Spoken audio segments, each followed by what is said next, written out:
It was lovely to hear.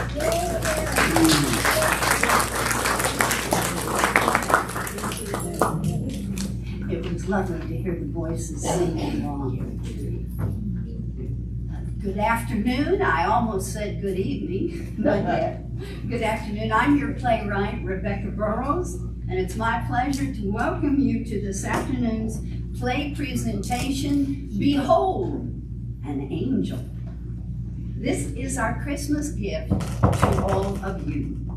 We do ask that you turn off your phones or put them on vibration. And also, in the beginning, we will have a moment of darkness. Don't worry about it. The lights will return when it's appropriate.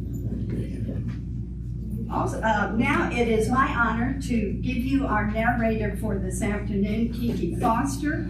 She will set the scene and then introduce the actors and the part they are playing, with special thanks to our pianist, Karen Calhoun.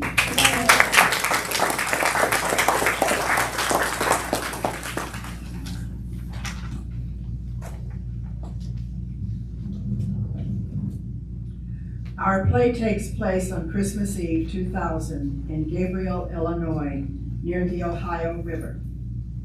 The actors, starting on my left, are Bluegill, or Gill by Karen Hanna, Corey Galt by Ellen Evans, Wayne Norris by Craig Stimson, Doc Galt by Fred Stokes, Leona Galt by Shelley Ross, and Sheriff Vickery by Dee Potts. The play opens on the hero, Wayne Norris's houseboat living room. Wayne enters in his pajamas and moccasins. He staggers across the room toward the balcony door and whispers in the dark morning.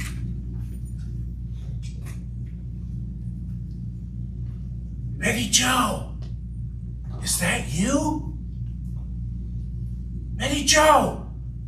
Oh, my baby, don't go! It's not time, don't leave me! Wayne steps out on the rail. Corey, in white cloth robe and slippers, enters the living room looking for Wayne. She rushes out onto the deck. Wayne, honey, please, stop, wake up. It's me, Corey. This is just a dream. Nightmare?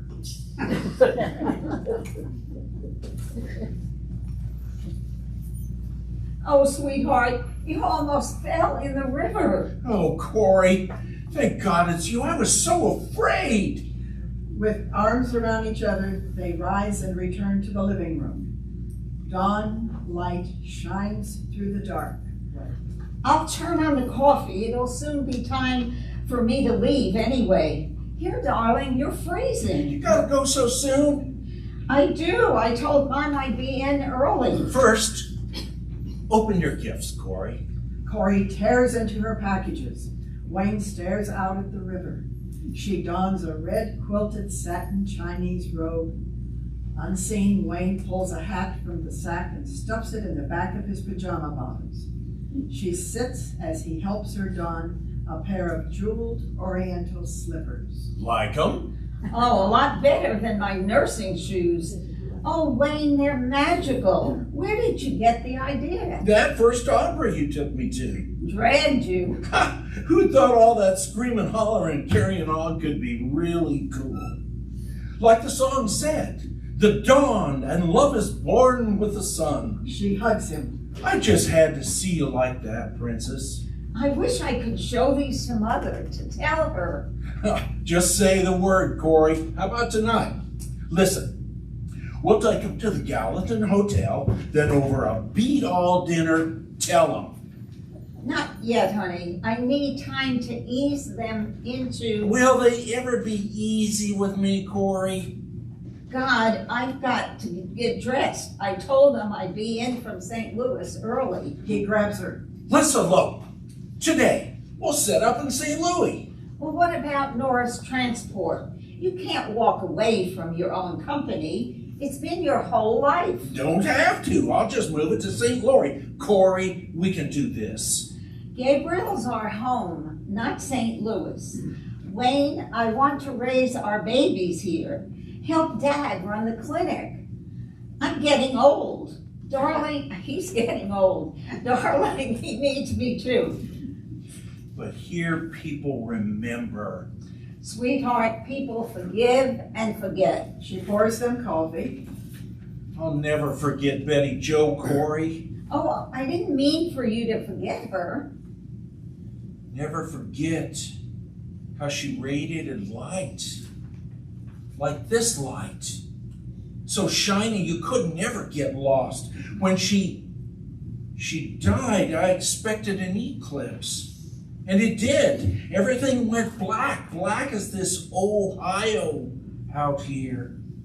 Nightmare black. Black for five sunless years. Until you, my princess. But it still hurts, Corey. And all the rotten thing I did later. You loved her and she loved you. Just remember that. All I remember is daring her to. She was so scared. Wayne, stop torturing yourself. It was an accident. 7 years of guilt is downright self-indulgent. And you're not alone in this. Oh, sweetheart, you're not alone. They'll never forgive me, especially your daddy. You've got to understand, she was Dad's favorite, his godchild. I've already disappointed Dad by becoming a nurse, not a doctor. And now... What you've got to understand, Corey, is they'll never accept me. Not here. Give me a little more time. Corey, God don't make that much time. I dragged you to Turandot and into my life, and I'm not letting go. You're a changed man, Wayne Norris, and after today's surprise, Mom and Dad will love you and be so proud of you. You'll be the certified town hero. They'll accept us then. Wayne, am I light too, like Betty Jo? Light as Chinese lanterns dancing in the sun. And down to earth, too. No man blessed with a second chance at love could let you go and live. Then let's stick to our plan. Everything ready? Sacked and stowed at the firehouse, Corey Gill said we shouldn't let Mama and Daddy hear about us for a friend or neighbor. When your best friend says it's time's come, you'd best believe him. So today, no matter what. You believe you can win Daddy's trust? I aim to give it my best try, you know. Speak man to man with him so a man can say his sorries, but not have to get down on his knees. Do you trust me? What do you got up your sleeve? Just magic tricks. He pulls a soft velvet hat with a flower on it and takes it from the back of his pajamas. Might take more than magic. I'm praying for God's miracle. He starts to put the hat on her head. Wayne, oh sweet baby. You called out to sweet baby. Wayne drops the hat. Slowly, he picks it up. Oh, just a pet name, you know, for Betty Jo. Wayne's houseboat shortly after Corey leaves. Wayne in slacks is putting on a shirt and a pullover sweater. John Wayne! John Wayne! Bluegill, get in here. Lord, you'll wake the dead. Ain't the dead I'm worried about. You don't know it, but... Get you some Joe. Wayne points to the coffee table and continues to dress. Gil in khakis, plaid shirt, fishing cap, and windbreaker. I was fixing to come get you. The fellows at the fire station called, said they'd be ready to start packing everything. Wayne holds a tie to his neck. Do I need a tie for the party? I don't know. Never had one. Now, as I was saying, What'd you do for funerals? don't go. You know that. Yeah, I do. Only I didn't ever know why. Something about wearing a noose around your neck. Kinda unsettling. Gil cranes and strains his neck. Makes me feel like a bridled horse. Know what I mean? That wasn't what I was asking. I know. Talking about funerals on Christmas Eve. For pity's sakes, listen. God makes us, God takes us. Me, I feeds us. He don't tell me how to find the best fishing hole, and I don't carry on when he does his natural, if difficult, job. Instead, you planted 2 honey perfume rose bushes by Betty Jo's grave. That was after all the boo-hooing was over. Now, as I've been trying to tell you. I get it. No necktie. Let's go. Slow down, man. I got something you're needing to know. Tell me on the way. Whoa, cowboy. What the? John Wayne, just rein it in a sec, okay? This is about our Queen Corey. Princess. Whatever. Well, dude, get to it. Time's a-wasting. Like I warned you, you done been found out. Nah, I checked the whole road before she left. Bet you didn't eyeball my fish house. What for? For Sheriff Vickery. You in trouble. Not me, idiot. You. Sheriff seen Corey leave and hightailed it like somebody lit a firecracker under you know what. Woo-wee. That big woman sure can move. What was she doing down here so early? Coming off night duty for a mess of catfish. She'll be making her to die for Cajun fish stew for the clinic party. You sure she saw Corey? Nah, made it up just to scare you. Yes, she seen her. Dude, you are so... Love ain't just blind, it's brainless and without a lick of horse sense. This is trouble. What have I been trying to tell you? She'll go straight to Miss Galt. I gotta warn Corey. Call her cell. Wayne pulls Corey's telephone out of his own pocket. Can't. She forgot it. What'd I tell you? Blind, both you guys. Couldn't tell a train's a-coming if it blowed right up your eye swamp. Yeah, enough. Let me think. You woulda if you Hey, could. that's no way to talk. Easy on my shirt, John Wayne. Quit pulling on it. Only clean when I got left. Where's the dang cavalry when you need 'em? Gil blows like a train whistle while being dragged out. Woo! Woo! That same morning, Lights up. in Doc and Leona Gold. that same morning in the Galt's living room, Doc has ropes of fat silver tinsel around his neck. He wears saggy sacks, old Rudolph the Red-Nosed Reindeer sweatshirt, and worn at the heel thick-soled shoes.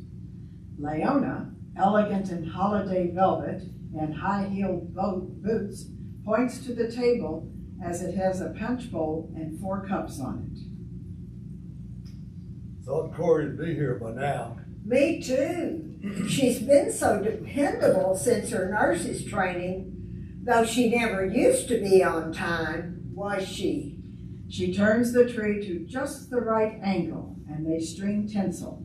Nope, not even when she was being born. You were so impatient, Doc. Just sliced me open and yanked her out. Emergency, had to. Gave her a good spanking. Tempted to give her another smack. And saved our lives. Leona drapes tinsel. Doc pulls out and smells his cigar. Outside with that. Hell, Leona, it's 30 degrees out there. It'll be -30 in here tonight if you don't. Oh, for the days of love, honey, and obey. Why, Doc, I do honor you. They laugh and trim the tree. Has she said any more about moving back? She wants to, but you can't push her. You know that. Besides, arguing is bad for your blood pressure. Time to get this settled. I'll just have a little heart-to-heart with her. I'm not sure you should. Now see here, Lee. She's my daughter, too. I can talk to her if I will. Oh, don't get your tinsel all in a noose. Notice how she seems overflowing with happiness? She just radiates. Something's going on, Doc, and has been for quite some time. Leave her to me. Well, you'll find out. Never knew anyone to keep a secret for long around you. Tell her she's got to come home and babysit the clinic. Because Leona's just itching for a cruise on the old Love Boat. Ain't you, darling? The Bahamas in February. Our first winter vacation in 7 cold years. Time to get ready for the church breakfast, Santa. Arm in arm, they head to the door. We can wait no longer. We too take ship, O soul.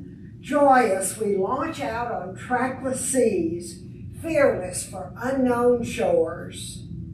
You and old Walt Whitman may be fearless. Me, I'm taking a big dose of Dramamine. The front door opens and slams, and Corey, wearing Victorian-style dress, coat, boots, and new hat, bursts into the room, drops her suitcase. They rush to embrace her. Corey, honey, well, it's about time. Darling, we've missed you so. Corey starts to speak, but they can't quit hugging her. I've saved your angel to put up on the tree tonight. Everybody at the clinic's been asking, when's Corey coming? Ready to come home for good? Mom, Pops, let me catch my breath. Yes, Doc, let the child catch her breath. Me? We're so happy we just get carried away. It is good to be home. If you'd been a minute later, I swear your father would have called out the state police. There she goes, exaggerating again. A loud knock at the front door, and it's opened. Yoo-hoo, folks. It's Joyce. In here. Sheriff Vickery, still in uniform, enters and sets down a wire-framed Rudolph. Merry Christmas, everybody. What'd I tell you? Cavalry to the rescue. Doc hugs her and points to Corey. Look who's here. Well, if it ain't St. Louis Sal. Godchild, didn't I just see you out there by the river? Corey, startled, goes to pick up her suitcase. Certainly not. Oh, Joyce, what an adorable present. I got the last one at the nursery. How about Corey and I set him up in the backyard for you? Would you? We were about to dress and get to church. Her mother hugs Corey. We'll talk later, sweetheart. Yeah. Want to hear your plans for a big homecoming, right? Oh, I bet Corey's got some surefire surprises in store for you. Haven't you, Corey? Well, not right this minute. Don't take too long. You don't want to miss the church pageant. Some fun, more fun than making angels in the snow. Doc, if you sprawled on your back in the snow, you'd never get back up. Don't be too sure. This old man's still got good knees. Doc starts to pat her on her butt, but she moves quickly. Come on, lover boy. Ho, ho, ho. They exit. Corey grabs up her bag. I'll be out in a sec. Corey exits. Sheriff Joyce Vickery exits. Then they show up in the backyard, lugging red-nosed Rudolph, and sets it down. Out with it. I do not know to what you refer. Does your daddy know, child? Not exactly. They decorate Rudolph. Not exactly. If that don't beat all. When, gal? When? This town's not much bigger than me. He will hear. No way. We've only seen each other in St. Louis. Excuse me? And who was the woman leaving Wayne Norris's houseboat this morning? You spy. One gall darn minute up in Godchild. Unlike your mama, I do not live for your whereabouts. It was purely accidental. I'd been down to buy a fish from bluegill. But believe this, if I know, you can bet that every river rat this side of the Ohio knows. We had to have a little time alone. We've been apart for 6 whole weeks. Joyce, why do they hold me so tight? I feel like I'm being smothered, and strangled. Well, you nearly were. Her umbilical cord had turned you plumb blue. Doc saved you two just in the saint nick of time. Now listen, it really was something. Yeah, I know the patient's chart. Late in life baby, difficult birth, only child. The litany of my life. God, you'd think I was a miracle baby. Well, you were. On Christmas Eve, that's sacrilegious. Oh, why do they have to be so irritatingly perfect? They're not perfect. Oh, yes, they are. They know exactly the right thing to do, and then do it. Perfect people suck. Boy, have they got you buffaloed. When's the last time you saw them unsure of themselves? Before you were born. Corey, there's something, I think, at least I hope, it's time. No, I know it's time. It's important for something that you need to know. I know it. I know it all 1,000,000 times over. Not all, not all. Surprise me. You were not your mother's only child. I certainly was. What I mean is, your mama had a stillborn son before you. What? Why didn't they tell me? Too sad, painful. Probably wanted to wait till you were older. What went wrong? Well, they knew going in that your mama or the child might not survive. Survive? Corey sinks into an overturned crate and Vickery sits on the wagon. She was almost 43. Corey, she was suffering from acute leukemia. Her pregnancy was life-threatening. Doc wanted her to end it. Then she could be treated with stronger chemo. They had a real struggle making their decision, and so they didn't tell anyone. But you know. Well, back then I was Doc's nurse, and I was hers too. I had to know. Besides, your mom and me have always been tied ever since we worked for Kennedy for president. We now move back in time 20 years previous. Doc, all I want is this baby. We found each other so late in life. It just seems like we've earned a chance. Oh, Lee, if there were any other way. But your oncologists agree there's only a 50-50 chance for the child or you. You need strong retreatment. Without it, well, it's too high a price. But how will I survive knowing that I've agreed? We can't always control where life takes us. He embraces her. Look, honey, maybe we'll have another chance after you're well again. I'm getting too old for a second chance. Reckon we both are. Maybe this is. God's will? I don't know God's will, Lee. I only know that if He brought you into this world, then I'll break my neck to keep you here. Even if you don't need me, I do need you. I'll always need you, you old goat. But now wait a minute. Old goat indeed. Doc, I won't have our town thinking we did the unthinkable. This is none of their business. Of course it is. Everyone will know. And you've always been Gabriel's moral compass. My dearest, we'll see this chemo through. With you and Joyce on my team, how can I lose? But the normal dose, not the high dose. My darling, Doc sinks into the chair. I guess there's no perfect answer. Only painful choices. And damn it, I choose you. But in the end, it's up to you. Silence. Then she lays her hand on his shoulder. For better, for worse, Doc nods. then so be it. Lee, are you sure?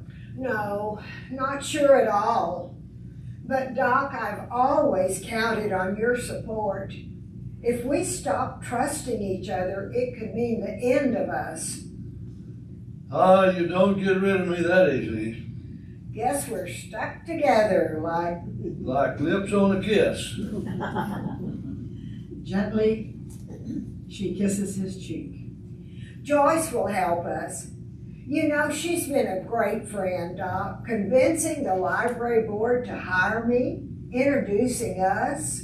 I owed her then, I owe her now. Color doesn't matter to Joyce as long as she has your respect. We have respect and more. We have a loyal love. Why, we're closer than most sisters. And you're both fruitcake Democrats. Back to the present time with Corey and Sheriff Vickery. What a terrible time for them. Nowadays, they could have given mother the full treatment and saved their baby. So sadly true. Corey and I made a difficult choice to break my promise and to tell you all of this. I'm doing it in order to save you from a very, very big mistake. I guess we've all lost our innocence. Innocence? The kind of innocence that says a choice is either right or it's wrong, when sometimes it's both. Like our love is right, but hiding it is wrong. Grand slam, partner. Although I'm afraid it's not right. Anyway, what about mother's leukemia? Well, that's the real miracle. A year later, back in Chicago for more chemo, they discovered that the cancer had simply disappeared. It was gone. Remission. So she wanted to get pregnant again. Your dad said no again. Her age, her health, too risky. But she stood up to it. She said it was the only way to redeem her sorrow for taking the chemo which killed their child. And she felt that if God had saved her, it was for a reason. God's will to try again. But why so secret? Corey, you know I don't talk about my mics being shut down. You were so brave, stepping in to take his place as sheriff. Action helped me, not talk. It's too much pain to talk about. Like soldiers, we seldom tell our war stories. So your parents didn't talk about their pain. It hurt too bad. What a scary time for them. Exactly. And now you're hanging with a dangerous man. A man they've got no use for. I'm sorry, child, but loving Wayne's a dead-end road. But he's changed, grown up. Doesn't matter. They also had to tell Betty Jo's mama. And Beatrice has never been the same since. And even if they could get past all of that, what came after? He hasn't drank in over 2 years. But he did, for 5 bad years. Can't you see, dear heart, he's a man they can never accept. What I'm talking about here is your parents' river-deep fears. He's built the biggest, best transport business in southern Illinois, raised money for the clinic and everything else in this gossip, greedy town. Why can't they see that?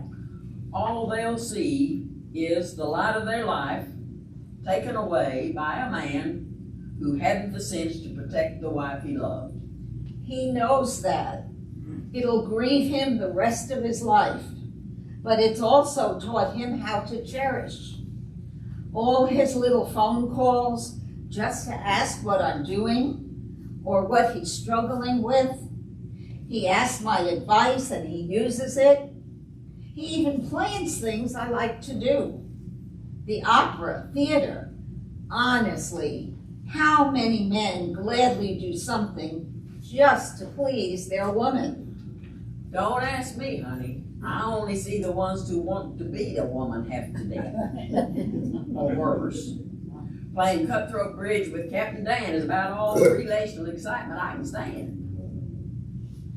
Mama Joyce, Wayne suffers something awful. Why, this morning he nearly jumped in the Ohio. He's earned a second chance. Justice is for sure hard to come by in this life. Else I'd tell your mom and daddy this instant. They made their hard choices. Corey, I've made mine, and now you've got to make yours. They set the crate in the wagon and head out. That's what Wayne said. He's through waiting. Today, Tonight at the hotel. Corey, now about Leona, you can never tell her that you know. It's private. And as to Wayne, well, guess you never can tell. They exit. Gil, wearing a fishing hat with lures, sneaks out, saunters toward the Goth's home, stops to inspect Rudolph on his way. Howdy, folks. Anybody home? Gil, honey, Merry Christmas. And same to you, Queenie. Why are you out here so early? Looking over his shoulder, Gil hands her a package. Here's a special mess of catfish, fresh off the hook. How nice, Gil. Dad's favorite. And you forgot your saddle. Wayne's out in the truck. He said to warn you, Sheriff Vickery done seen you two. She's already been here. Oh, my stars, the cheeks up. We're done for. Gil, it's okay, really. She didn't talk to my parents. Said she would leave it up to us. Thank you, Jesus. Double prayers tonight. Tell Wayne we'll see you at the clinic. 2:00. She heads to the house and Gil pats Rudolph. Very pretty, Rudolph. Your parents still here? We're just leaving for the church. Well, fine. See you later. Corey exits and Gil picks up Rudolph. Wayne enters and grabs him. Hold on a dang minute, Gil. You can't take Doc's reindeer. I thought we was just getting... Borrowing. What about the one from Lawler's nursery? They was all gone. Besides, this Rudolph is decorated purtier than a bluegill in the sun. Time's running out, partner. I may be your partner, but not in crime. Let's just ask Doc. Corey said they'd be off to church by now. When in doubt, John Wayne Norris, draw and shoot. Gil struggles with Wayne as he tries to break his grip on the reindeer when Doc steps out into the yard. What in blazes? Doc, dressed as Santa, storms toward them. Wayne glares at Gil, who pretends to shoot himself in the foot. What the hell's going on here? No call to get in the lather, Doc. Just a little Christmas prank. When are you ever going to grow up? Doc pushes them away from his reindeer. Stealing again. No, Doc, we aren't stealing. We're just, Borrowing, just like you borrowed my office skeleton. Miss Leona says you busted a gut laughing when you found your skeleton, cigar in its teeth, sitting cross-legged on your Well Family Clinic sign. Gil hee-haws, but Wayne is very nervous. It was a damn short laugh. You know what Miss Galt did. Outlawed smoking, still does, in my own house. Now, if I so much as pull out a match, there she is, waggling her bony fingers at me. Doc sticks his finger in Wayne's face. Give me gas every time she does it. Shoot, Doc, you always was an old fart. Doc takes a swipe at Gil, who dodges behind the reindeer. Hey, Doc, where's your sense of humor? Gone up in smoke, because I'm through laughing at a man whose idea of fun causes people nothing but grief. Never let a man live it down, do ya? Go on now. Get out of here. I don't want Miss Galt all upset. Wayne grabs Gil. They leave the way they came. Doc pulls out his cigar and puts his arm around Rudolph's neck and sings sadly. Then one foggy Christmas Eve, Santa came to say, Rudolph, with your nose so bright, won't you guide my Please guide my sleigh tonight. Leona enters as he sings. Honestly, Doc, Doc hides his cigar quickly. you play around more than any kid you've ever delivered. Come on, Santa, we've got to get to the church children who are waiting for their Christmas pageant. They exit. Gil peeks back out, runs forward, grabs Rudolph as he hears a fire alarm. Oh my God, the police! Gil does a comic fall all over Rudolph. Fire trucks roar away. Wayne enters at a run. It's a fire! Oh God, how could this happen? Well, mostly by accident. Sometimes arson. Then again... Jackass, I mean, why did it happen now? We need the firemen to help load all the gifts. And Mount Rudolph here on the fire truck. So now what? Nothing to do but go help them put out the fire and get back pronto. Where to? Sorry, partner. Front lawn of your Harmony Church. The front lawn's up in flames? You idiot.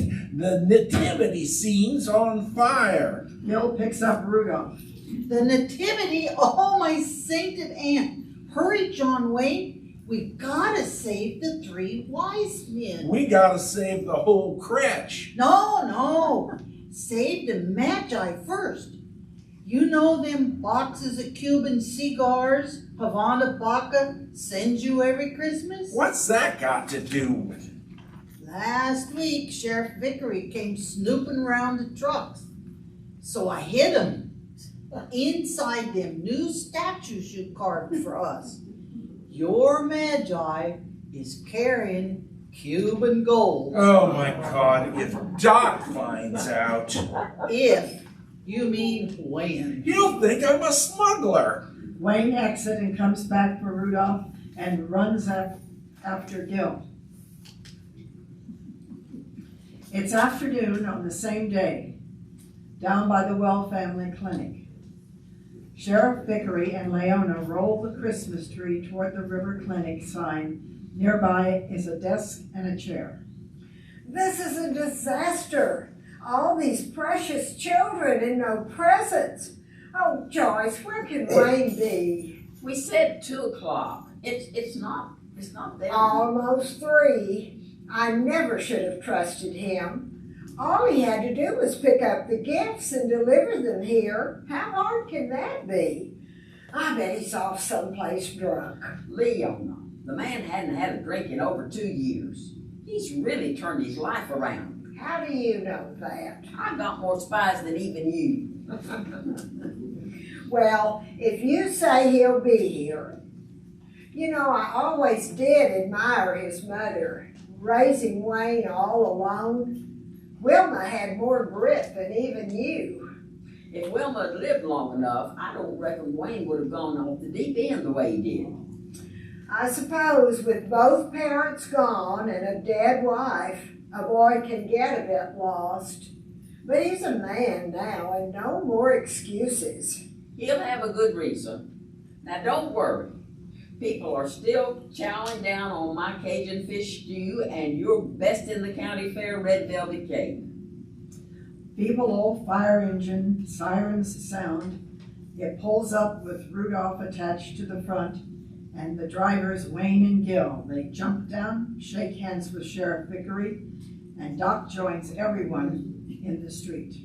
Where you been, Wayne boy? Leona here about to bust her girdle. My apologies, Miss Galt. Sheriff, there's one thing we never counted on. A real fire. Where? You didn't know? We've been down here cooking all day. No one beat it. I forgot. Oh, I turned the dang thing off. What burned? At Harmony Church. Your whole church? Nah, no biggie. Old man Odom accidentally set fire with his pipe to the hay in the church manger. First time I ever heard Deacon Ezra cuss. I'll remind him of that frequently. They all laugh, except for Vickery and Doc. Was anyone hurt? Well, the old man was acting kind of peculiar. Said he was feeling poorly, but I couldn't tell the difference. He always looks like death warmed over to me. Yeah, so Corey said she's sorry to miss the Christmas party, but she wanted the old man taken by ambulance to the hospital. She's following them with old lady Oldham. I asked her to come back quick as she could. Smart girl. Can't be too careful with our geriatrics. They're fine one second and flat on their backs the next. You can see it caused us a mite delay. A whole hour. Shoot, Leona, you waste that much time putting on your mascara. Think of all the hours of work that Wayne put on. And me. And that Wayne did so much for you and the children. Now, I hear tell there's an added surprise. For sure and certain. We got boxes and boxes of groceries and almost new coats for the mamas and daddies and little tykes. Where on earth did you get so many coats? What else? A St. Louis fire's tale. Then our volunteer firemen cleaned them up right smart. Oh, darn it, Wayne. Why didn't you boys tell me right out that you wanted my Rudolph? Nah, you can't tell a man what he don't want to hear. Vickery takes Doc to the fire truck and Gil picks up some of the gift sacks. Come on, Santa. You're back in business now. Sheriff Vickery and Doc pick up the sacks and exit. Firemen will be here later and give the kids rides up and down Old Main Street. If you approve, Miss Galt. Of course I do. This is the nicest surprise our River families have had in a long time. Your mother, God rest her soul, would be very proud of you. Talk about proud, Miss Gold. You should ought to see the food pantry Wayne got started up in St. Louis. A regular magi-ation. St. Louis. We could do one here too, Miss Galt. Now that I've learned how to do it. St. Louis. You see, we get the grocery store and restaurants. As Gil exits, Don't forget the Gabriel Bakery. Love them kolaches. Well, they donate leftover foods and produce, and I've got the trucks. Why, we could have one right here next to the clinic. Of course, people need jobs more than charity, and we're working on that too. But till then, a food pantry will help. It'll take a piece of change to fix up this place. Ah, shoot. Change just weighs me down, slows me down. Nothing lately seems to slow you down, Wayne Norris. Fire did. And Corey's promised to help me like she did in St. Louis. Wayne stops, afraid of what he's let slip. So, you worked with Corey in St. Louis. She never told me that. Only a time or two, when I had to check on some transport deliveries. I'm sure she'd want to help, don't you think?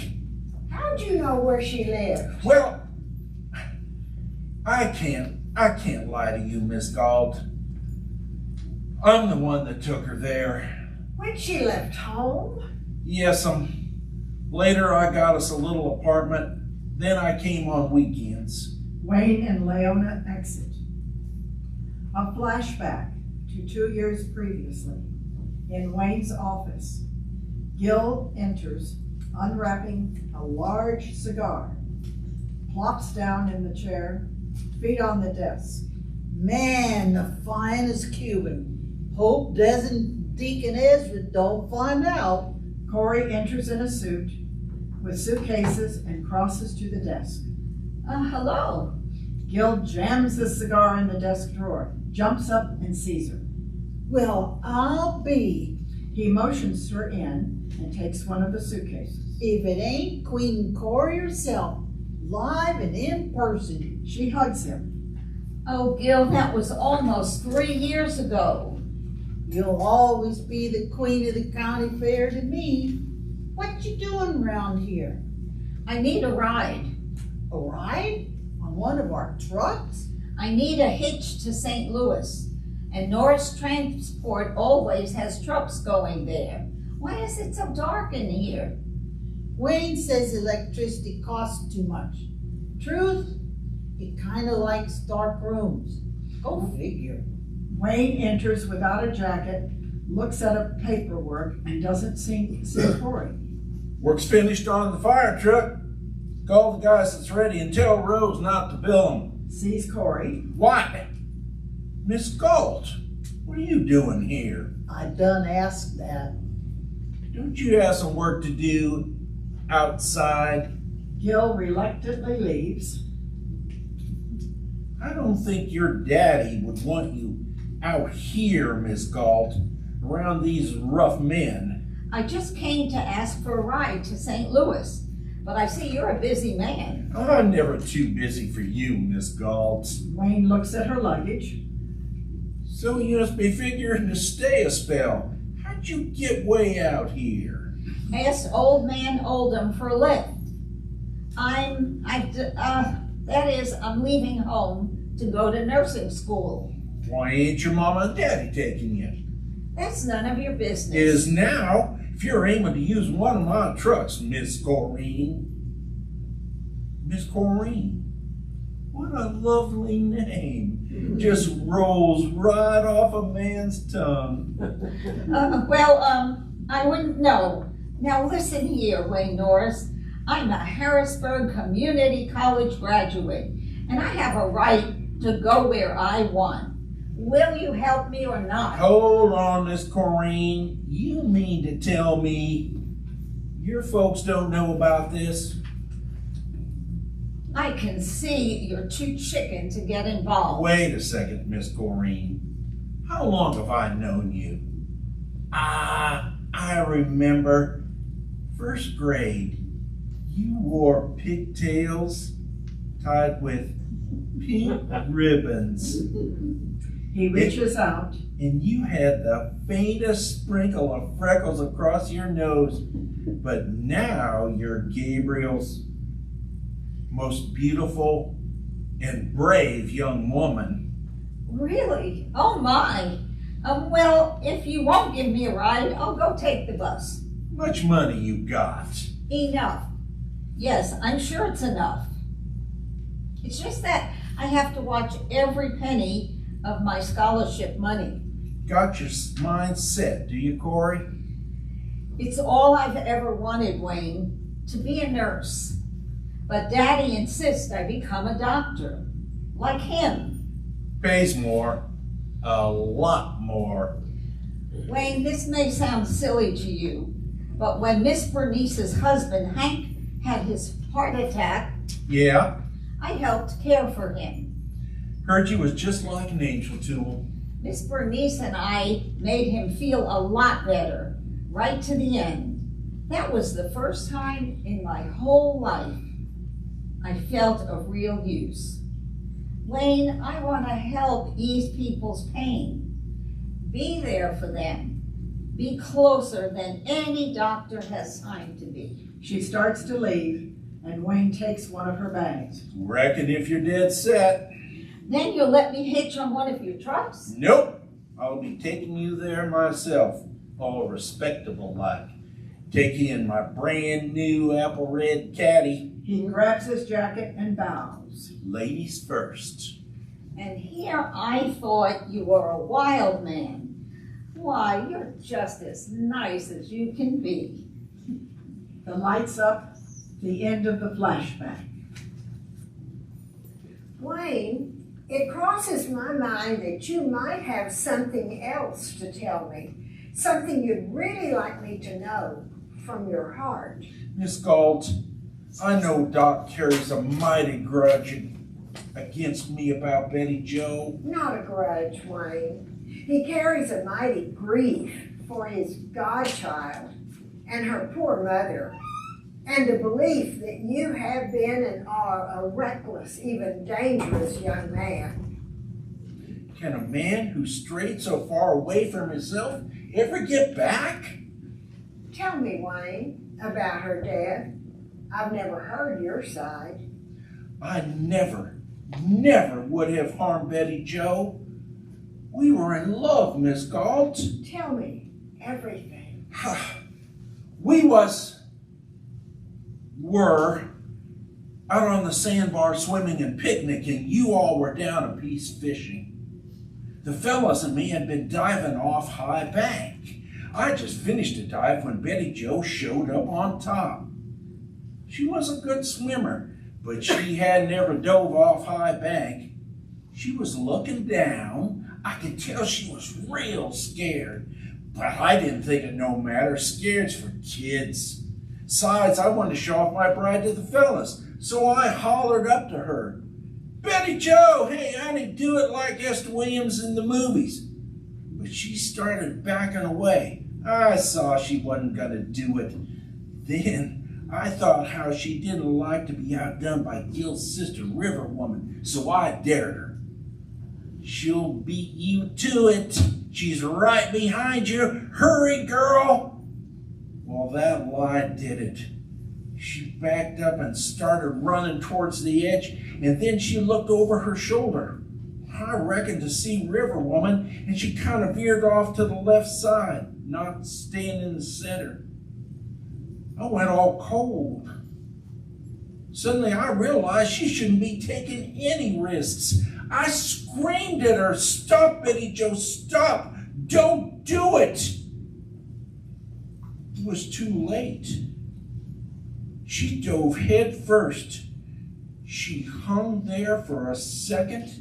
In that fearsome summer sun, a golden-haired angel sent flying straight from the hand of God Himself. Cut the water clean as a knife through the heart, and never came up. We didn't know about the sunken boat. Just stupid, dumb luck none of us had ever hit it. Stupid, stupid, god-awful. Doc said she died instantly, Broke her neck. but her mother dies slowly, Wayne, a little bit every day. Doc sees that. That's why he doesn't forget or forgive. You saying there's no hope for me? Maybe someday. It's already been 2 years with Corey. 2 years? Well, that's news to us. You've got to let us adjust. Let Doc get to know you, aside from all the bad stories of your drinking and carousing. I'm dry since Corey, I swear. That's what Sheriff Vickery said, but oh, it's more than that. To senselessly lose a child, Wayne, especially one you brought into the world, is a terrible pain that you can't really understand. But I do. Oh, I do. He kneels by her. I know what it feels like to lose a child. You mean Betty Jo was pregnant? The coroner told Doc, but I begged Doc not to tell anyone, especially Miss Bernice. Would have broken her heart even more. Betty Jo hadn't told her yet because she was afraid her mom think we had to get married. I'm glad Bernice never knew. It will always be our secret, Wayne. Oh, my boy. Wife and an infant. She places her own hand over her own stomach. So tender and mild. Lights slowly down on the two figures of grief as the Christmas tree still glows.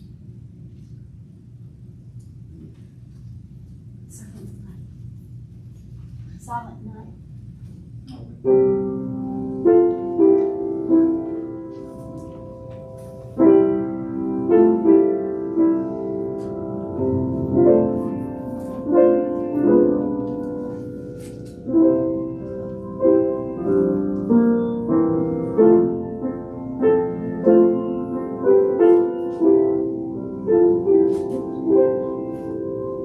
We hope you've enjoyed Act 1. And now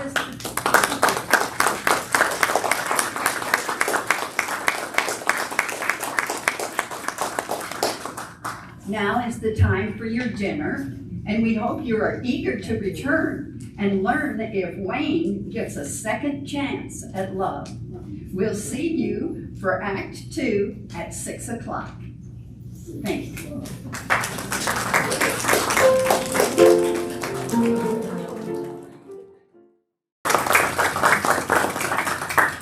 Thank you all for coming back, and we hope that Act 2 is going to be as good as Act 1. We left Act 1 with the grieving Wayne and Leona.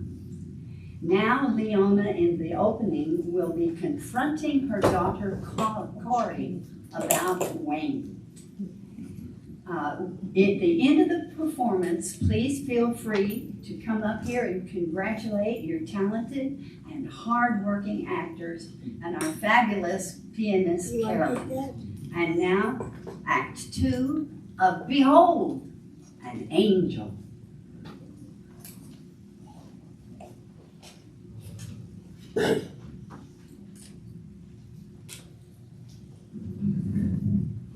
It is later that winter afternoon.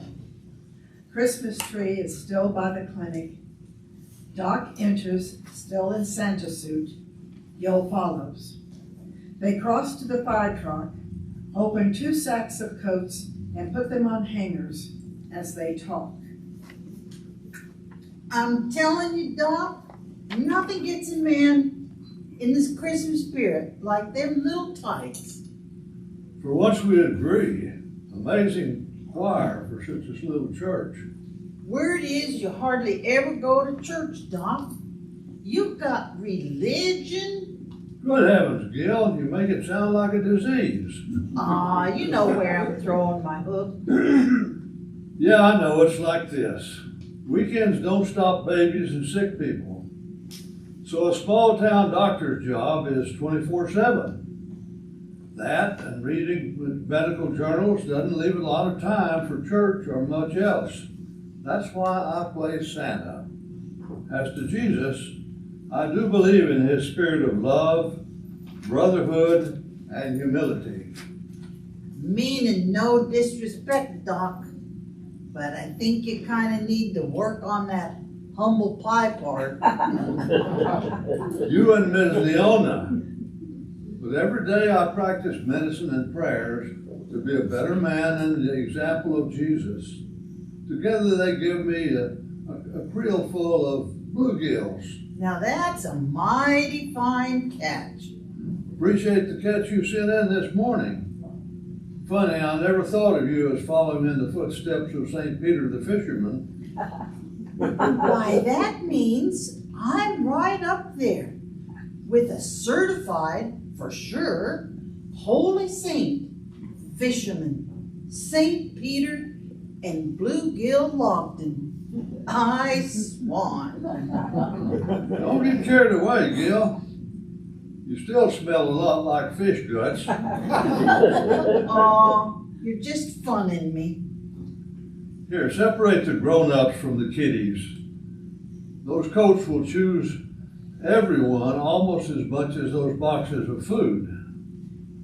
Of course, these was all Wayne's ideas. About time he put something on the Lord's ledger instead of the devil's. Aw, Doc, Wayne's all right. You're just being a loyal friend, Gil. More than that, Like what? he'd be all fired mad if I told. Oh, he's got his secrets, all right.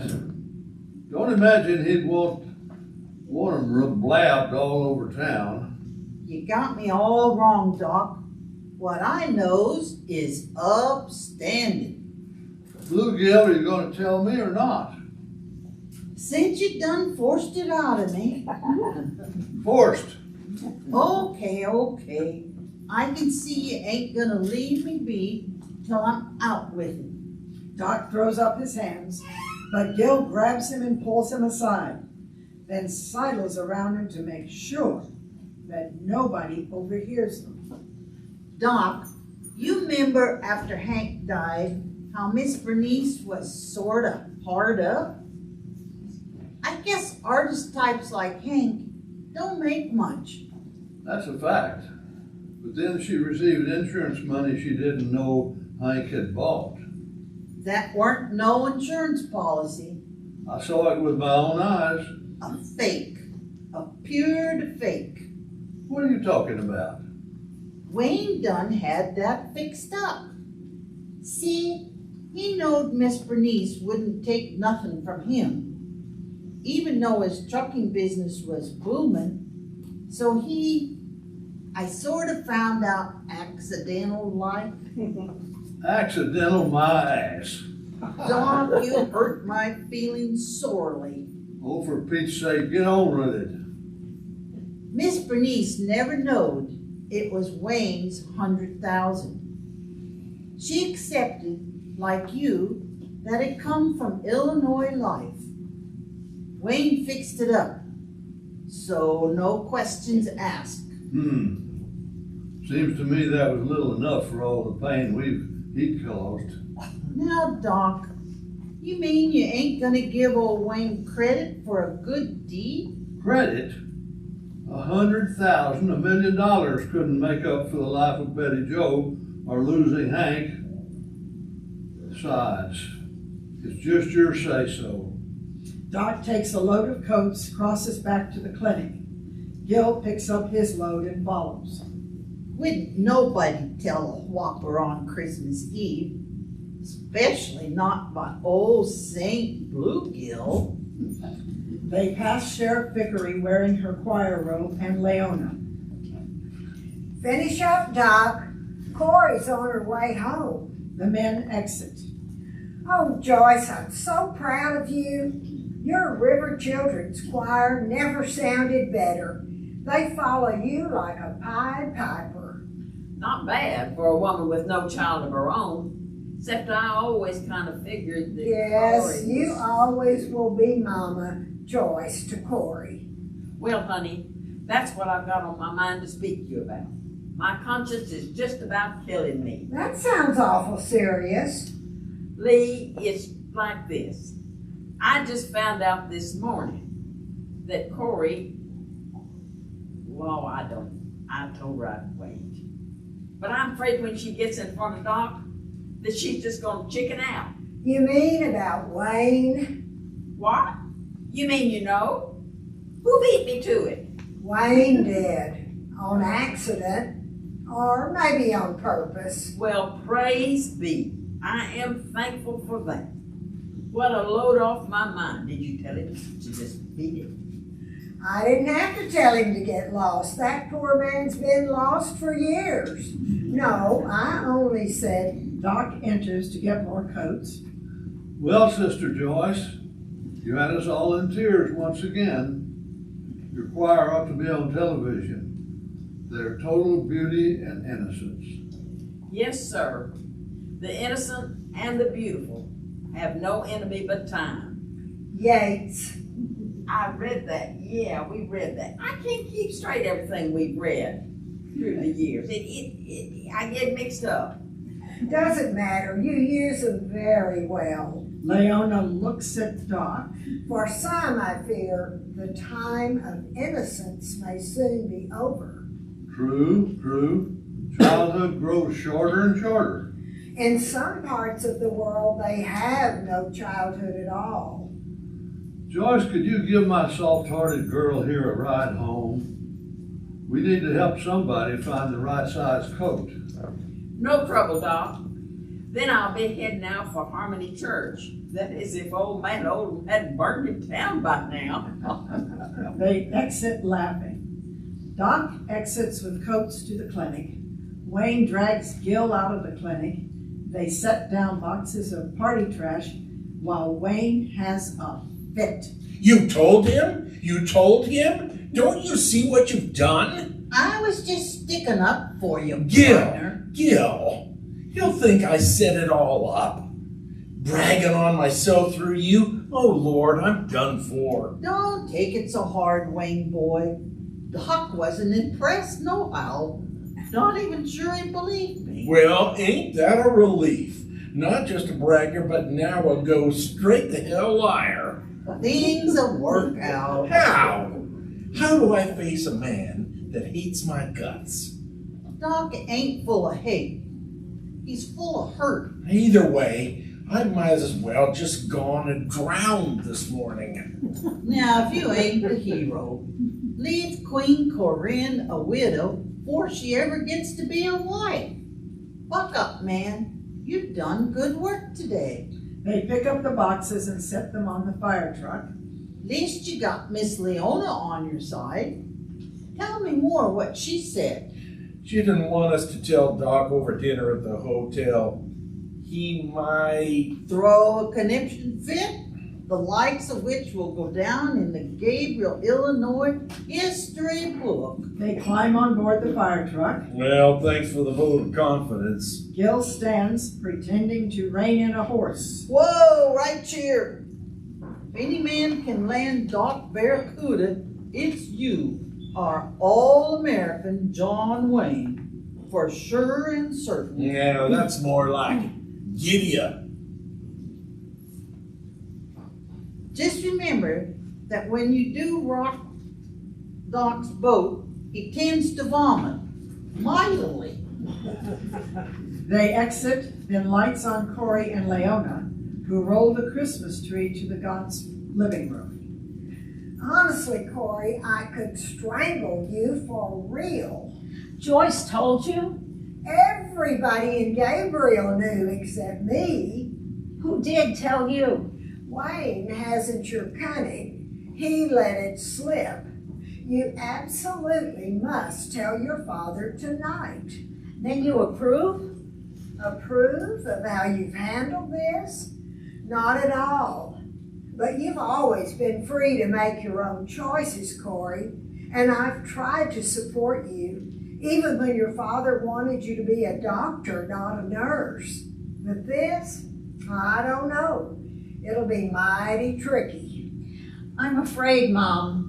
Dad's he's so sure of himself. Yes, Doc's always been high on himself. Leona decorates the table with greenery, and Corey unpacks an angel for on top of the tree.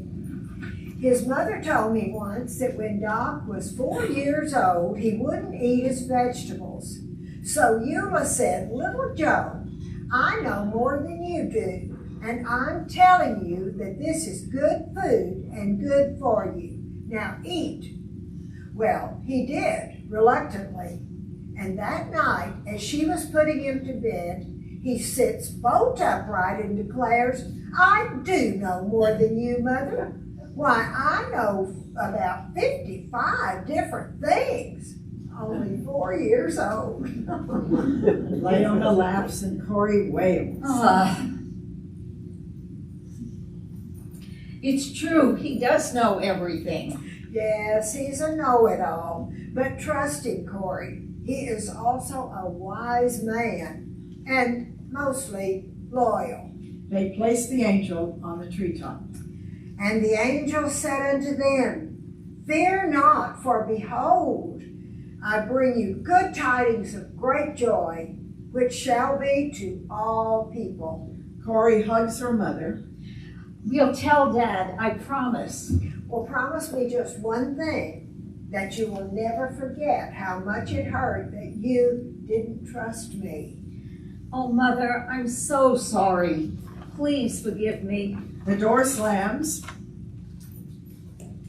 and Doc comes strolling in. Please, stoke up the fireplace. I'm colder than the real Santa's cheeks. Both sets of them. Leona holds Corey by the shoulders. Once you had the courage to run for your life to St. Louis, now have the courage to stand your ground right here, right now. Doc enters wearily, kisses Corey, and covertly pinches Leona's bottom. Spike my eggnog, darling. I need a boost. Oh, I think you'll get plenty of kick out of tonight. Real whipped cream. 4 cups. Company coming? Leona turns and stares at Corey, and Doc continues to drink. Pops, Wayne Norris did such an awesome job today for the River families. Mom asked him to drop by. You won't snap at him, will you? For Pete's sake, do I look like a rabid dog? You do have some foam around the mouth. Now cut that out. Stop that. Oh, all right. The boy did all right. It's Christmas Eve. I guess I can shake his hand. A knock at the front door. That's him. She exits. Leona picks up a decanter and pours a drop into Doc's cup. Drink. Trust me, you're going to need this. Corey and Wayne enter. He carries a gaily wrapped poinsettia and box of candy, which he promptly hands to Leona. Merry Christmas, Miss Galt. Doc. Thanks for having me over. Put your Rudolph back out front, Doc. He was a great hit. Sorry for the, No big deal. Doc reluctantly shakes Wayne's hand, and dead silence. Well, how lovely. You're just full of surprises today, Wayne. Leona arranges the plant on the table. Pops, isn't Wayne thoughtful and so generous? I know the River families are really happy tonight because of him. Not to mention the birth of Christ. Uneasy silence. Wayne prods Corey. Mom, Dad, Wayne and I have something we'd like to, Yes, dear? we'd like a cup of eggnog. Oh, for heaven's sake. Well, sure. Here's to speaking seriously for the moment. A toast to the family who could find no room in the inn. May our hearts and homes always be open to them and to all who come seeking refuge, for they will show us the way. Doc drinks. Wayne looks at his feet.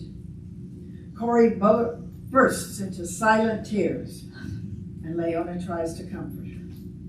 Very tender-hearted girl. Actually, Doc, Corey's the most wonderful woman in the whole wide world.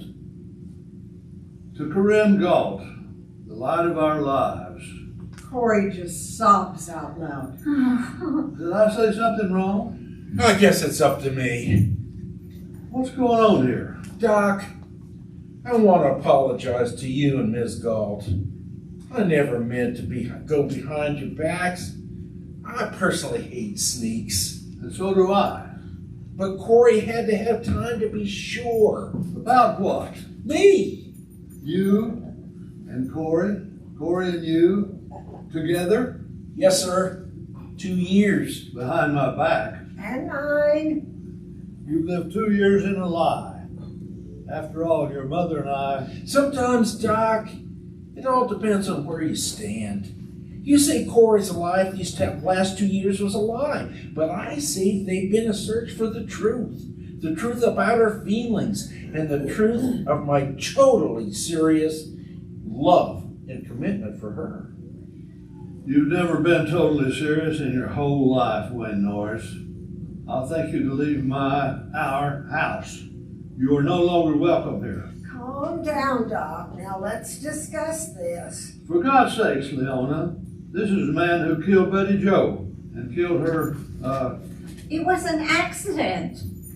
our godchild. I never meant to hurt her, I swear it. And swear on her mother's grave. For sure as you stand here, Bernice is dying too. Doc exits. We've really floored him. It was a big shock. But he'll come around in time, won't he, Mother? No, he won't. Much as I hate it, you've got to choose, Corey. Him or leave now with me. We'll make a good life in St. Louis. I promised you that with my last drop of life's blood. But not here, never here, and that's the truth of it. Why must you rush everything? Wayne grips her shoulders. 'Cause life's so short. Don't we know that? Don't we know that? Give him a chance. Oh, I could, easy. Only you see, he can't ever give me another chance. They part. Wayne looks sorrowfully at Leona and exits. Corey runs from the room. Leona slowly crosses and calls out. Doc, he's gone. Leona pours from the decanter into her cup and stares at the poinsettia. Corey too? No, she's upstairs in her room crying, I should imagine. Well, don't accuse me. Oh, and who else should I accuse? Who else has ruined our daughter's happiness? Who else has let grief and a lost love turn his heart to stone? What are you talking about? Your love for Bernice. Bernice? Lee? You can't believe. Oh, but I do. You don't deny it, do you? Bernice and I were once. I guess folks half expected us to get married. But then the old bachelor me met the new Marion, the librarian. You and... And Bernice married her old standby, Hank. Married hurriedly before she'd have your baby. And you stand in judgment of Wayne. My baby?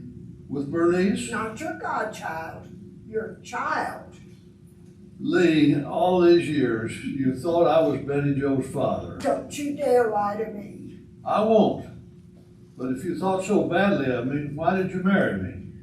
I didn't know then.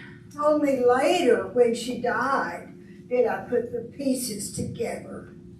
But what on earth gave you such an idea? The day Betty Jo died, you carried her broken body and laid her in Bernice's lap, and you said, forgive me, Bernie, I couldn't save her, our darling.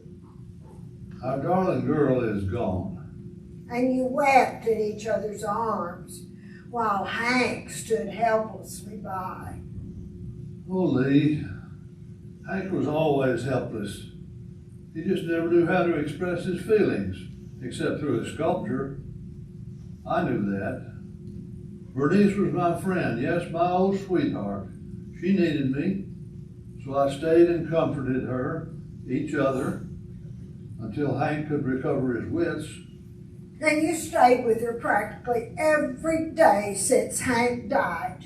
Don't deny it, not 1 week goes by. You don't take her to lunch, send flowers for all occasions, and every year you give her a free physical exam. I'll be. For once in your wise life, Leona Galt, you are dead wrong. I'm not lying. Betty Jo was Hank's baby, and yes, they did have to get married in a hurry.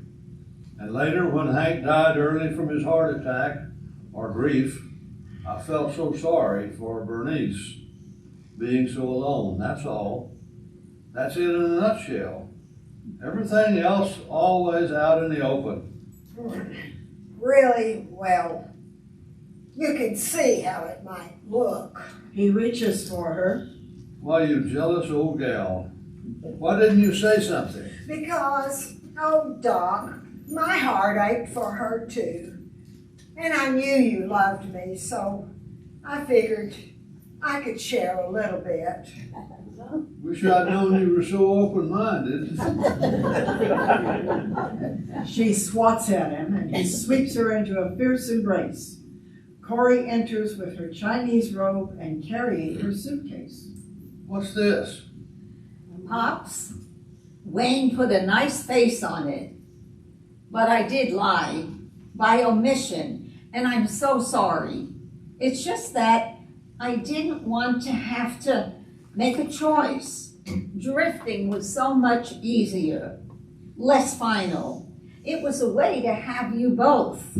She sets down her bag, robe, and crosses to Doc. But it was dishonest. That's clear to me now. Oh, Pops, can't you see? I'll always love you and Mom. But the saddest truth is that you're more my past and Wayne's my future. So the woman, Corey, only needs your loyalty. I intend to marry Wayne, and I'm going to ask him to forgive me for being... Playing the fool, like mother, like daughter. I think he'll give me another chance. Wait just a minute, Corey. I believe your father has something to say. No, I don't. Doc, you've lost one girl, one dear girl, to an accident. Yes, an accident. A boat never there before, brought in and hidden in the dark one night after a spring flood tide. No rhyme, no reason, just there.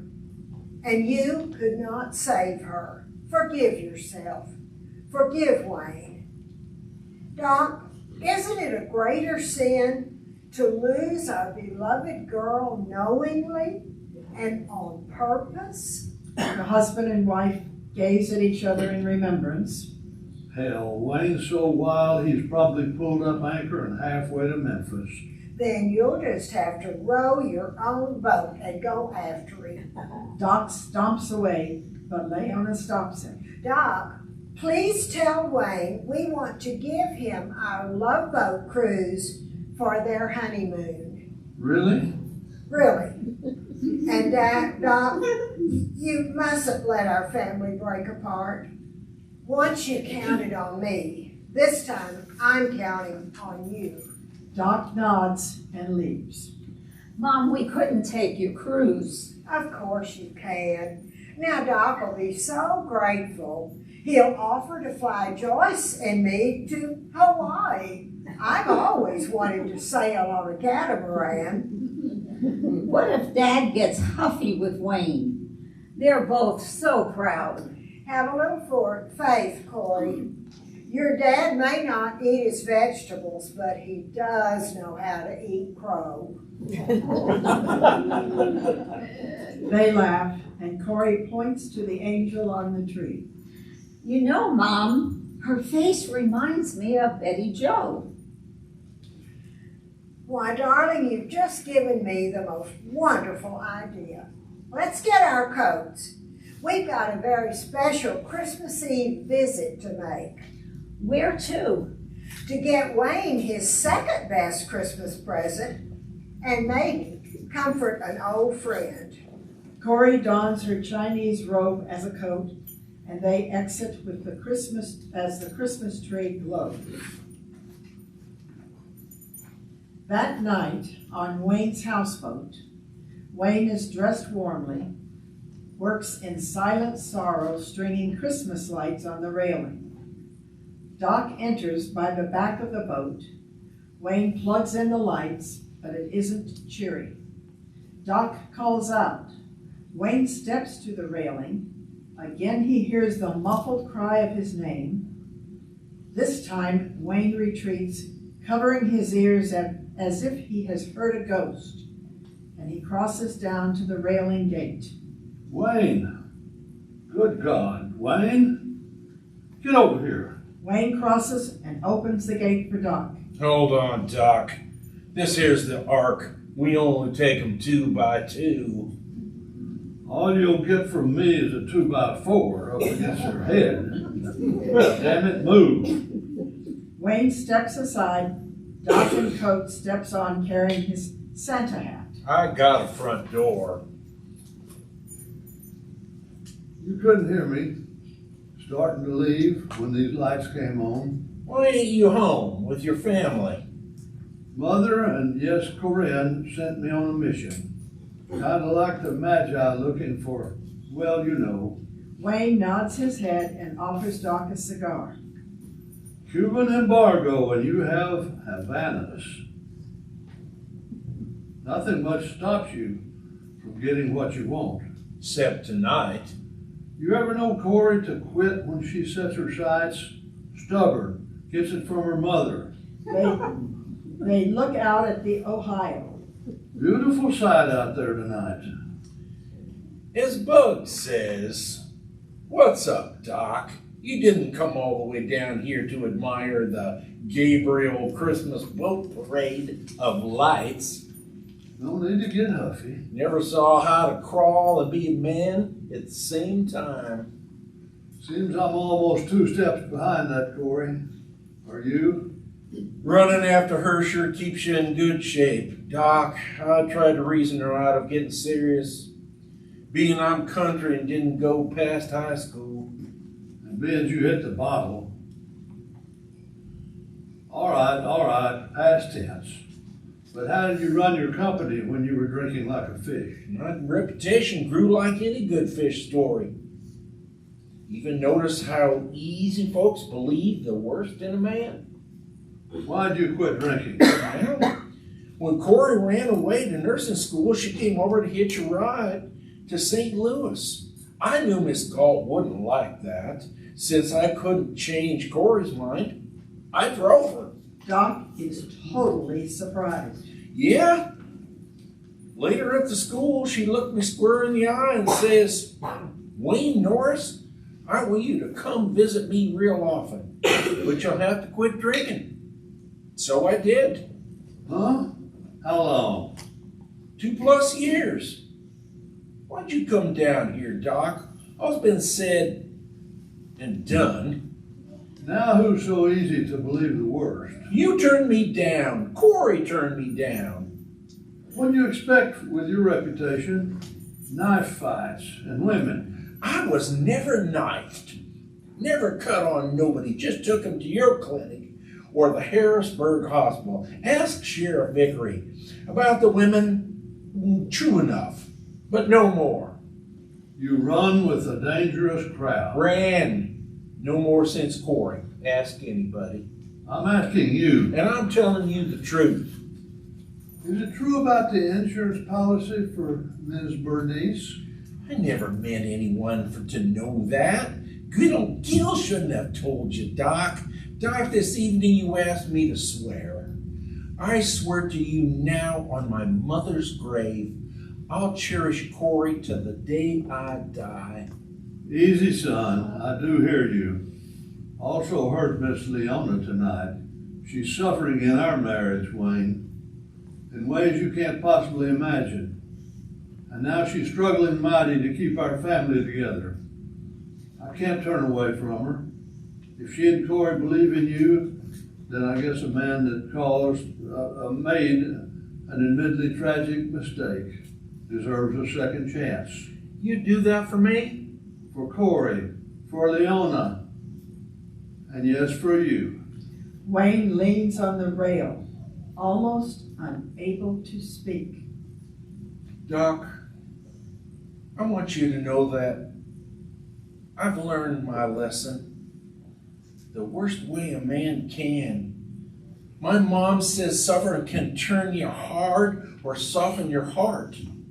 I grew hard, lived in the dark, wanted the dark, so people couldn't see me and the things I'd done. But when Corey came, I realized heart is cold and lonely. Corey brought me back to life, Doc. Now I want to give her a life with her own home and family. Haven't had much, have you? Family? No, not after Mama and Betty Jo died. Listen to me good, Wayne Norris. This is the one and only second chance you'll ever get from me. Understand? Their eyes lock, and then they shake hands. Now, Miss Galt told me if I didn't come back with you in a tow, I'd be sleeping in the backyard with Rudolph until spring thaw.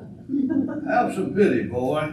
Wayne snaps a Zippo to light their cigars when they both feel the boat rock, and Doc loses his balance and slides onto his back.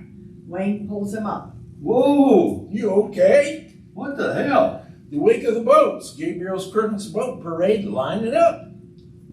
You got this contraption tied down good. Hey, you're not gonna throw up, are you? Certainly not. What a harebrained idea. I just don't like boats. Leona does, likes boats. Says we have to live most of our life in deep water. But a boat lets you ride the top for a while. Fly with the wind blowing away all your worries. Fill your days and dreams with the sun and clouds and that wild blue yonder. Dance with the sway and dip of the waves. Whew. Almost makes me sick just to say that. But you know, some nights like now, down by this old Ohio River, you get 2 moons for the price of 1. Now that I like. You like it out here? I needed to be near High Bank. Ah, haunted by it. Been having nightmares lately. One this morning of being left behind. I panicked, nearly jumped overboard. Would have gone down in this old Ohio if it hadn't been for Corey. Been thinking about it tonight, that maybe Betty Jo's forgiven me. Maybe she'd just been trying to say goodbye. That she can go, because when you love someone, you're not alone anymore. Corey tried to tell me that. Guess it's time we both said our farewells. Living with ghosts, Wayne, is the same as living in a boat's wake. All past, no future. Corey said that too. She's a pure wonder, and I promise I won't forget that. Lately, I've had my eye on the old Deeds house by the clinic.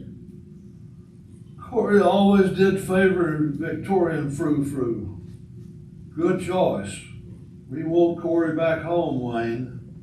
I'm carrying a heavy load of years. Taps on his heart.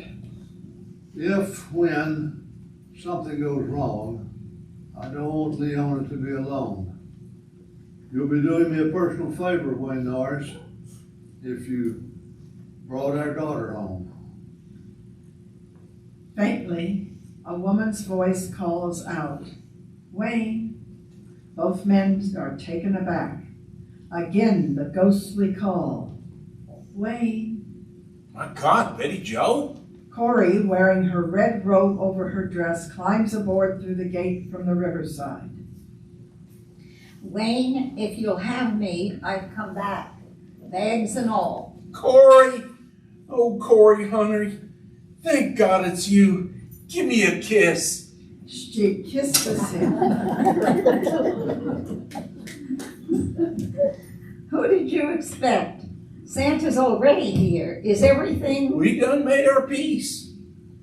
Guess your old dad can change his mind if it makes you and Mother happy. They hug, and Wayne looks over the railing. Hey, that's Gil's boat. He wants us all to be in the boat parade. I'm not setting foot on that poor man's excuse for transportation. Why, if something went wrong... Don't worry, Dad. You just walk on water. Or part the waters. Bluegill Logsden, you get your sorry wreck of the Hesperus out of here. You're rocking this boat. Now, ain't this a sight? A Mary and Joseph for sure and certain. And the jackass that brung them. Oh, Doc, you're funning me again. Doc throws his arm around Gil's shoulder. Who've you got down there? Miss Leona and Sheriff Vickery talking up a regular hide under the cover storm. Wayne, you won't believe what's happened. Mom and I went to see Miss Bernice. Miss Bernice? We invited her to come to be with us tonight, so she wouldn't be all alone, and maybe say hello to you. I had Lawler's nursery deliver a bunch of poinsettias to her. Yes, we saw them, just beautiful. But the real surprise was what she found yesterday at the cemetery. A sculpture of Betty Jo's dog, Beau Geste, lying between her and Hank's grave.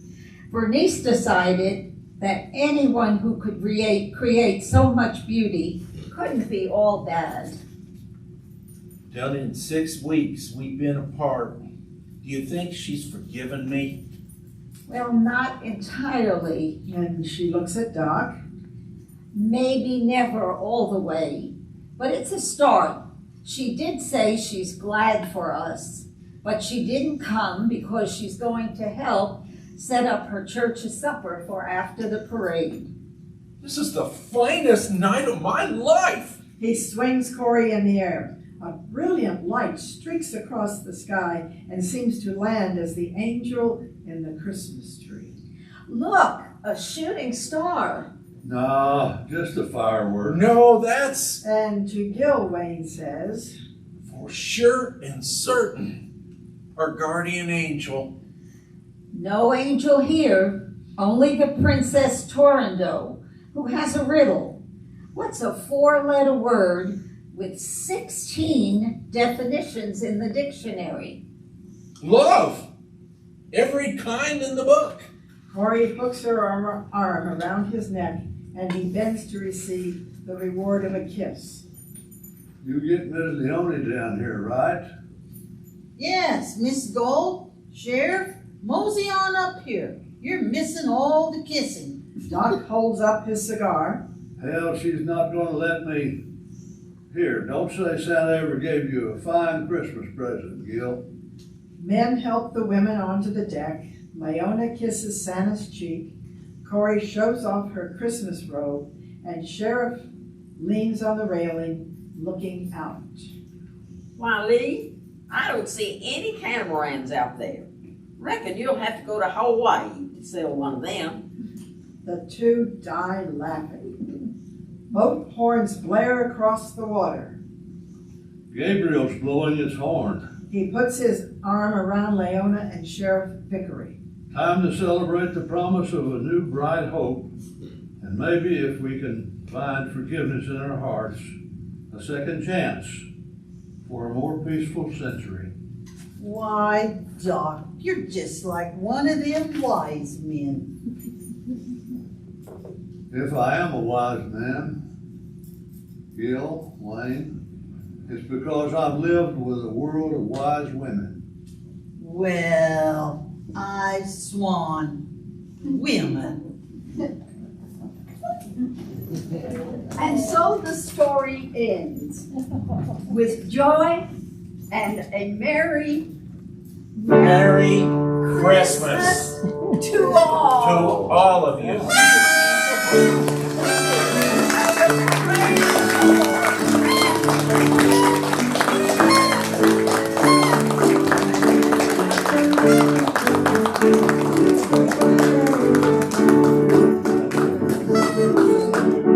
You've been a great audience. Thank you so much for